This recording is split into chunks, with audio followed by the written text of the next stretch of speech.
I'm Paul Bragin with Aces TV. We're here today with the filmmakers behind the movie Daylight. We've got Josh Riedford and David McCracken here. You guys are both UE grads. How did your education here influence your lives thus far as filmmakers? I guess mine was a little more direct than Josh's probably because I was a mass comm minor here, and I wanted to do a feature while I was in school here. And so what I did was I basically created a bunch of independent studies that would allow me to do that. So I did one through the English department that was like 3 units to give me to be able to write the screenplay, and then another 3 units of independent study through mass comm department in order to actually make the movie in a semester, which Josh acted in. And so we basically did that. So it gave me a lot of kind of experience on the do-it-yourself sort of model. That was before Kickstarter and before Indiegogo and everything. So it was kind of a little smaller version of kind of what, Daylight became.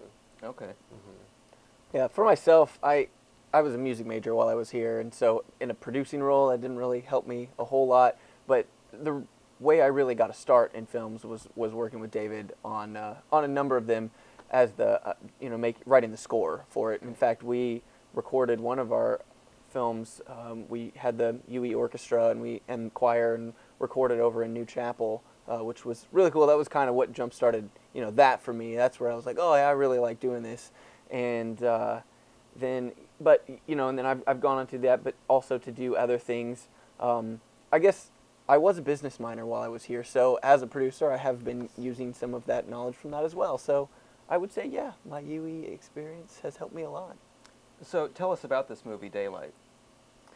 Well, it's about a team of Child Protective Services workers who are investigating these child abuse cases in the small town of Daylight, Indiana. And as they go through them, they kind of get a little bit more and more bizarre. And as it turns out, one of the girls who they're investigating for child abuse turns out to be demonically possessed. And things kind of just go a little bit crazy, and that's about all I'll tell you on that. Okay. How did you guys come up with the idea for the movie? I came up with it whenever I was in the middle of my graduate work at the Cinematic Arts School at University of Southern California. And I wanted to do a feature because I felt like up to that point I had enough experience doing shorts, and that's pretty much all a film school is equipped to handle is short films. And so I really wanted to do a feature because I felt like that would be a different skill set, and we'd learn a lot but also have a feature at the end of the day. And so while I was there, I was just thinking about kind of the resources that I had at my disposal, and I felt that probably to make the money go the furthest would be to go back to Indiana. Indiana is not a huge film place, but it does have the capacity to be able to handle, a movie. And so so kind of started from there, kind of seeing what limitations we had, what resources we had. And then once I came up with the concept, since the whole thing is set in the Midwest, then I talked to Josh about producing it, and then we talked about, really coming to Evansville and using it, and using our resources like, at UE to be able to make the movie possible and look more expensive than it actually is. That was our goal, to not feel like a cheap indie movie. Sure. And from the time you thought of the idea to now we have the finished product, how long did that take? I came up with the idea, the very first idea of I want to do a feature was probably October of '09. And then we didn't, I came back to Indiana in like the summer of 2010, and then that's when me and Josh got started casting and that sort of thing. And then we got it done, completed in August of last year. Mm-hmm. That was when we did the final mix. But that was a case of we were full-time students, and because we were in LA doing our graduate work at USC, and then Josh was here in Evansville handling this side of things, it was just one of those things where we had so many things that we also had to do on top of the movie that that's why it took a little longer in the post-production process. Do you guys, because you mentioned that you decided to come back to the Evansville area for this movie, especially based on things like finances and things like that, and especially with the feel of the movie being set in the Midwest, do you see yourself coming back to the Evansville area to do more films like this? I think it would depend on the film. Obviously you can't come back and film something like The Avengers in Evansville because you just don't have the cinematic experience of, if you're tearing down downtown Evansville as opposed to downtown Chicago or New York or something like that. But certainly I think if, a script came along that would lend itself to being filmed here, Evansville is a very good place to film. People are very welcoming to allowing film crews to come in and use their places of business and whatnot. And there is a lot of talent here, whether or not it's completely apparent at first. But if you look for it, there are people out there that are willing to act and want to and are very capable of doing it. So, yeah, short answer, I would say if there were a film that would lend itself to filming here, I'd say that's a good possibility. And what kind of challenges did you guys face in making this movie? Well, how long do you have? All day. I mean, the biggest one from a producer standpoint, it was budget. We tried to get by on as small of a budget as possible, but at the end of the day, there's always just hidden things that come up, and there's always something else that needs to be paid for, and there's that triangle of you can do it cheaply, or you can do it quickly, or you can do it well. And we tried to do things as cheaply as possible, but it didn't always happen that way. Because sometimes you have to pay a little bit more if you want things done right and you want them done quickly. And so, from my standpoint, that was one of the biggest challenges, was getting money. Yeah, the good, fast, cheap model, we definitely decided that we would take our time. So we would not do the fast route, and we would do it well, and we would do it cheaply. But that was actually one of the things that was nice about shooting it here in Evansville and in the surrounding area, was that because it's new enough to people where they don't expect anything from a film crew. Usually in LA, they're used to it, and so you go in and you say, hey, I want to use your house and shoot a film in it. They go, well, I need my walls painted, so will you do that afterwards and then pay me $10,000 and And there's a lot of bureaucracy behind it because people are used to it. But here in Evansville, it's something that I mean, we ran into this a lot, where you would either have people who are really excited and say, yeah, go to town, or they would be completely confused and they wouldn't know really what to make of you, and then we'd have to talk to them and explain to them what we were going to do, and then they were usually receptive to it. But it was the challenge was that it was kind of trying to find those diamonds in the rough and to pull out the people in Evansville who wanted to do film and who were good at it, because they are there, but it's just not an infrastructure here like it would be in LA. Sure. Yeah. But you overall thought that people were pretty receptive to the idea and willing to help whenever they could. Yeah, generally. I mean, I think one of the big things was just the demonic element, because a lot of people wanted to make sure that we weren't going the route of kind of exploitative gore and that sort of thing. And I think they wanted to be sure when you're dealing with those kind of elements that some people take very seriously. I know we had a few people who were uncomfortable with us using their location because they thought that it might invite the devil. And so, we talked to them about, we're not pro-devil in this movie, so we want him to lose. But so that was one of the big things.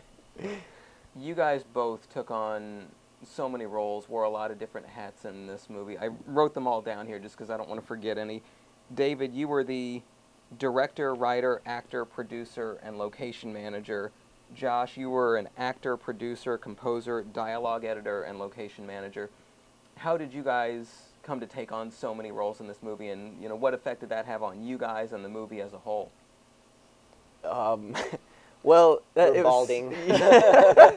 I mean, we didn't go into it intending to, take on all those things. That was not the idea. That, I mean, we assumed that we could do all of those things if we needed to, but the idea going in was that we would find a lot of people that would help us out and, you know, kind of share the load. But at the end of the day, we didn't have as many people as we thought, and you know, we had a very specific vision in mind about how we wanted a lot of things to happen, and so in a lot of cases it was just easier to do it ourselves. As far as the acting, that was never the intent that we would be in it, but we just, the roles that we had to take on were people like that were in scenes a lot, not necessarily in a lot of it, but just had to be at a lot of days of filming. And it's just hard to find people that are our age that aren't working full time that could be in a movie. So that's how that kind of happened. But yeah, it certainly wasn't the intent, and it was very taxing. I'm not gonna lie, it was very taxing. I have a receding hairline. I would have gotten it anyway, but daylight, you know, helped. It expedited it. Yeah. I think like, I mean, we intended that, there were just, a couple things that were stuff that we couldn't have really anticipated, like us, you know, being in the movie, but also the location manager thing, for instance. Like Josh and I, of anyone working on the movie, knew Evansville and the surrounding area the best. So we felt like if we're going to get the best things for the movie, we just know the area better. And so, you know, we took that on ourselves. As far as like writing goes, I mean, I know like one of the big issues was originally we were supposed to basically be co-producing as the movie went on, and you know, I would also be directing and that sort of thing. But we, as we started bringing in actors and seeing people's strengths and weaknesses, and seeing, you know, like budgetary concerns, seeing our location limitations or new things that we would discover that we never thought about, it started just affecting the script. And so it kind of by necessity meant that we would be writing as we went. And so there would be a lot of times where we would need to produce something, you know, a week from now, and we wouldn't have the scene written because we wouldn't, it was this dance of like, what's available to us, and then, okay, how can we make that fit into our story, and then, okay, what about this, and then can we pull that off on the producing end. And so it was just that dance of writing ourselves into corners, filming ourselves into corners, so that it essentially made the movie kind of what it is, which is, I don't think anybody can see what's going to happen next in the movie because we didn't know. Yeah. And so it is like a really surprising, exciting movie because it takes turns that you wouldn't expect it to take, because it was organic that way. It's something like where you had mentioned, you know, in places like LA and New York where they have more resources, you can come in with a script and say, here's my finished script, and I know there are enough places that between everywhere I can get it all done, where you guys maybe had more of the experience where here's what's available to me as far as, you know, where I can shoot the scene, what can I write that will fit into this location, kind of a thing. Yeah, exactly. And because our team was so small, because we did have locals working on it, it was mostly on the acting end of things, but on the crew end of things, I think what surprised a lot of people, because we'd have people come in and help and then not be able to commit the amount of time that was required for the movie. But I know there were some people like from some of the local universities that just did not realize how boring making movies is, because it is just like, it's exciting to watch them, and like red carpets are cool and everything, but when you're sitting there for, you know, 8 hours, 12 hours, 14, 16 hours, and you're, you know, just rehearsing, and you're just sitting and doing take after take, setting up, it's a lot of... While the takes are going, unless you're acting in it, you have to shut up and get out of the way and turn your cell phone off. Yeah, exactly. So it's not like a big social event. It's hurry up and wait, hurry up and wait, hurry up and wait. And I think a lot of people weren't prepared for something that boring, especially on the post end, where you're doing a lot of record dialogue for hours and then just kind of, you know, putting it in these specific parts of the movie. And it's a lot of minutia, and it's a lot of perfectionism and attention to detail. But I mean, that's why those credit lists are so long at the end of movies, because it's a lot, all those people doing that. nobody thinks of the best boy or the key grip, but they Yeah. they have to be listed at the end of the movie. They're there all the time. Yeah, yeah, exactly. David, you co-directed this actually with Mhm. Joel Townsend and Caden Tremaine, who were your classmates at USC Yeah. Film School. How did they get involved with the project? They got involved because I knew both of them from various classes that I had, and at the time, it was just something that we were tossing around, and they were really just. It was exciting because we worked together well. I'd worked together with them on various class projects, but also just been in class and knew them as people, and they just wanted to do something adventurous like this. A lot of people. Once they were the only ones we just talked with each other. It wasn't like talk to like 20 people and then they were the only ones that wanted to do this. It was definitely a case where with the three of us just decided like this is something we want to put a lot of time and effort into, which is like go and take some time off of school and work on this. And basically a lot of people thought it was weird or crazy, because it is like, you're leaving the best film school in the world to go to Indiana to make a movie. It's kind of like, what's the end goal here? But it was just something that we felt like we could, contribute to and benefit from in some way. Yeah. And what was that like, having 3 directors on the set? It was, it made it more manageable, for sure, especially because I was acting in some of the scenes, and I can't direct myself, and I certainly can't watch myself. I hate it. But we would basically, a lot of the work was done ahead of time, so that on the shooting days, it wasn't where we were all confused and shouting at each other or anything like that. It was very much like early on, in pre-production. We had a very unusual schedule where we'd be rehearsing and doing pre-production as we shot, which is kind of like by necessity with the script and that sort of thing. The way we were shooting was the best way we could do it. And so what we would do is basically decide like, well, I really like this scene, I'd like to direct this. Well, I like this one, I'd like to direct this. So on the day, that would be the primary director. And then, but we would have already discussed it, and like any issues that we had or something we would bring up. But it was really just a way for us to manage such a big project with so few people. Sure. And then, they were wearing other hats too. Like Caden was the cinematographer, and then Joel was the editor.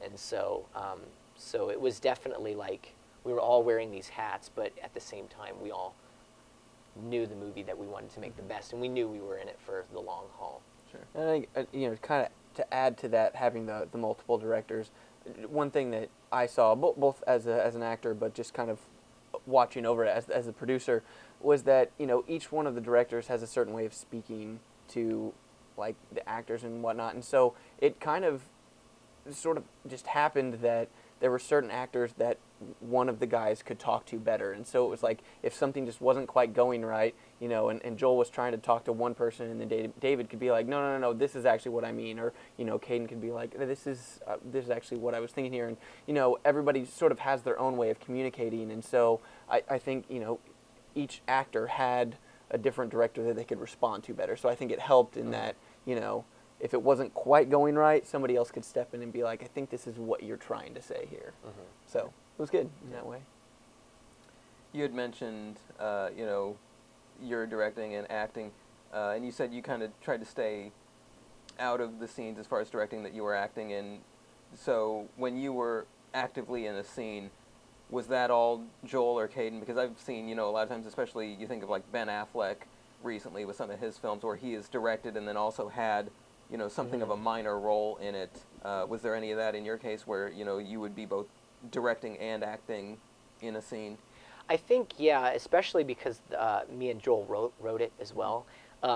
So what would happen is a lot of times we will have written the scene, and like we would do it the same way we would direct, which was he would take a scene, I would take a scene, we would write it, maybe rewrite each other's, but there was clearly like a primary writer of a certain scene.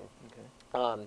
And so like it really depended, because sometimes I was acting in scenes that I'd primarily written or some that he had primarily written, and because I knew the movie really well. I kind of knew what we were doing, and Josh was the same way. Like when we were acting, we just kind of knew what we needed to do. But Joel was really good about mostly just giving a little bit of shorthand, like, you know, on this one line. Do you remember? You remember in The Departed, the way Jack Nicholson did this one line? Yeah. Can you give it that vibe or something like that? It was very like shorthand because we had, again, already discussed it so much that actually the big problem I think Josh and I both had was because we were so busy doing this other stuff, is that we wouldn't memorize the lines until right before shooting. Yeah. And luckily he and I are pretty fast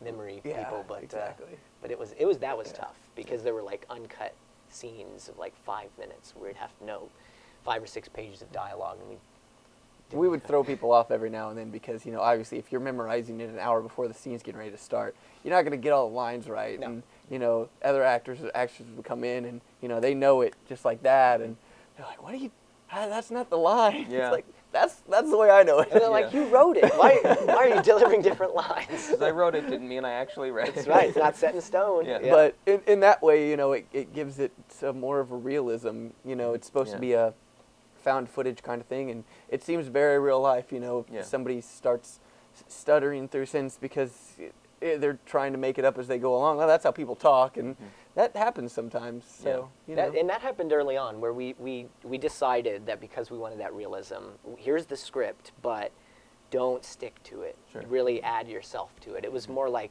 these are the points that need to be hit, and this is the general vibe.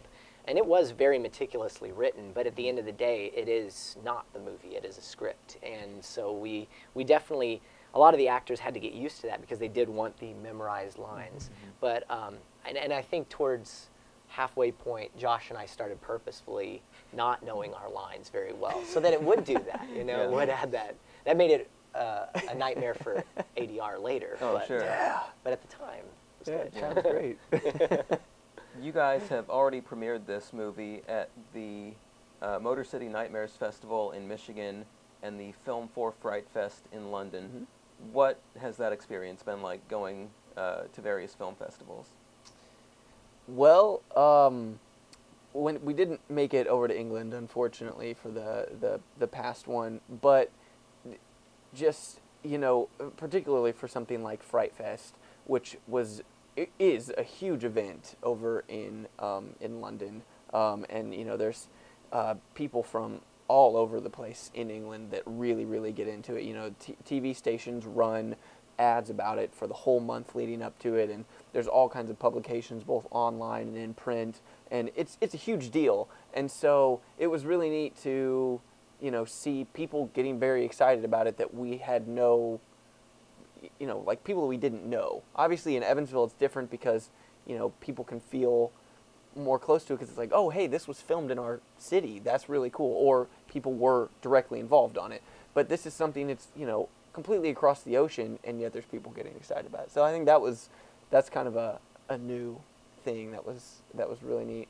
And, you know, and then to get, like, to read reviews coming from people that have seen it that have no relationship with us, and to see what, you know, people are saying about it. And you know, having read some of those, some, like, people really liked it. Some people hated it, but that's, I mean, you get that with any movie. Sure. But the people that really liked it just really, I think, grasped onto it and got what we were going for. And yeah, it was cool. We always said that this movie was kind of hopefully a love or hate movie, because it does take a lot of risks and goes for broke for a lot of things. And I think it's the worst thing you want when you make something, music, art, you know, film, whatever it is for people to go, yeah, okay, and shrug their shoulders and just completely forget about it. If someone hates it, but they are thinking about it and they're so hateful towards it that they're writing all this vitriolic stuff about it, that's awesome, because it affected them in some way. You know? And then even still, if somebody says this movie was terrible, if somebody could read that review and be like, well, if it's so terrible, I have to see it to see how terrible it is. Yeah. And luckily ours was pretty divided. I mean, it wasn't 50-50 or anything like that, because we got some really great reviews. But it was mostly just like, they saw what we were doing, and either you liked it or you didn't, because it did just do some unusual things you haven't seen in a movie before. And that was actually by design, because I remember leading up to it, when we were casting, for instance, we were probably every other night watching a horror movie or watching a thriller or something like that, and kind of like getting the movies under our belt.